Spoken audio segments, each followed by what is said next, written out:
അങ്ങനെ ഓഫീസിൽ നിന്നും ഇറക്കി വിട്ട സങ്കടത്തിൽ അടുത്ത സ്ഥലം ഞങ്ങൾ വെച്ച് പിടിച്ചു. അവിടുന്ന് ആരും ഇറക്കി വിടാൻ വരില്ലല്ലോ. ആ സ്ഥലമാണ് ചോപ്പാട്ടി ബീച്ച്.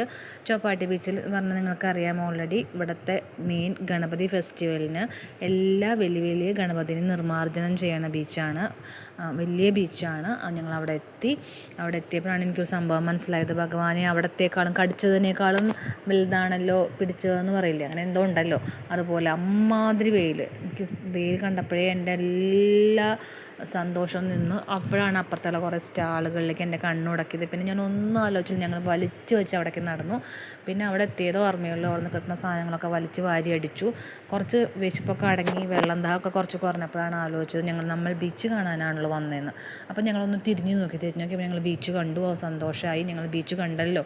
അത് കഴിഞ്ഞ് ഞങ്ങൾ ഞങ്ങളുടേതായ കുറേ ഫോട്ടോ സെഷനൊക്കെ ചെയ്തു. കാരണം നമ്മൾ ബീച്ച് കാണാൻ വരുമ്പോൾ ബീച്ച് കാണാനാണ് വന്നതെന്നുള്ള എന്തെങ്കിലും ഒരു പ്രൂഫ് വേണ്ടത്. ഞാനും അപ്പം കൂടി വലിഞ്ഞ് വെച്ച് നടക്കുന്നത് നമ്മുടെ കുഞ്ഞപ്പനെടുത്ത വീഡിയോ ആണ്.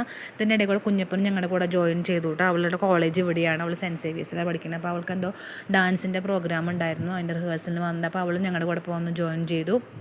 അത് കഴിഞ്ഞ് ഞാൻ രണ്ടാമത്തെ ജ്യൂസും വലിച്ചു വെച്ച് കുടിക്കുകയാണ്. ഇതെൻ്റെ ചിലവല്ല, ഇതെൻ്റെ അപ്പൂൻ്റെ വക ചിലവാണ്. അപ്പോൾ ഞാൻ വെറുതെ കളയാൻ പാടില്ലല്ലോ. ആക്ച്വലി എനിക്കത് വേണമെന്നൊന്നും ഉണ്ടായിരുന്നില്ല, എന്നാലും ഫ്രീ കിട്ടണതല്ലേ, വെറുതെ കളയണ്ടെന്ന് വെച്ചു. അപ്പോഴാണ് പിന്നെ പറയും നമ്മൾ അമ്മമാർ മക്കൾക്ക് കിട്ടിയോന്ന് പറഞ്ഞിട്ട് കുടിക്കാൻ പാടുള്ളൂ. എനിക്ക് അങ്ങനത്തെ ഉള്ള സംഭവങ്ങളൊന്നുമില്ല. എനിക്ക് വിശന്നാൽ ഞാൻ വലിച്ചു കുടിക്കും, ഞാൻ എന്തായാലും കഴിക്കും. മക്കൾ കഴിച്ചൊന്നും ഞാൻ ശ്രദ്ധിക്കാറില്ല, അവർ കഴിക്കും, അവർക്കറിയാമല്ലോ എൻ്റെ സ്വഭാവം. അങ്ങനെ ഞങ്ങൾ ബീച്ച് കാണാൻ വന്ന ഞങ്ങൾ ഉൾട്ട കാലിട്ട് പുറത്ത് സിറ്റിയിലത്തെ വ്യൂസ് ഇങ്ങനെ എൻജോയ് ചെയ്തുകൊണ്ടിരിക്കുകയാണ്. അവിടുത്തെ ആൾക്കാരൊക്കെ വായ നോക്കി സംതൃപ്തി അടഞ്ഞിരിക്കുകയാണ്. ഇടയ്ക്ക് ഞങ്ങൾ ബീച്ചിനെ തിരിഞ്ഞു നോക്കും, ബീച്ചിന് വിഷമാവണ്ട വെച്ചിട്ട്. അങ്ങനെ രണ്ട് ഭാഗത്തേക്കും എൻജോയ് ചെയ്ത് ഞങ്ങൾ